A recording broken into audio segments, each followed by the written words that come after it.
आज हामी घाँस काट्न आछौँ 2-3 बजे उठेर पुरै हामी मेलामा छु घाँस काट्न लाग्छु अहिले चाहिँ यहाँ आँसी कराउने भइरहेछ अनि यहाँ पुरै यो मेलोभरि आदि काटिसक्यौँ भने अझै छ काट्न बाँकी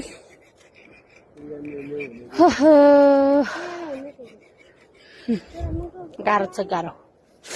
घामले पनि मारेछ मेरो आँसी पनि पलाउ त कहाँ छ दिनुभयो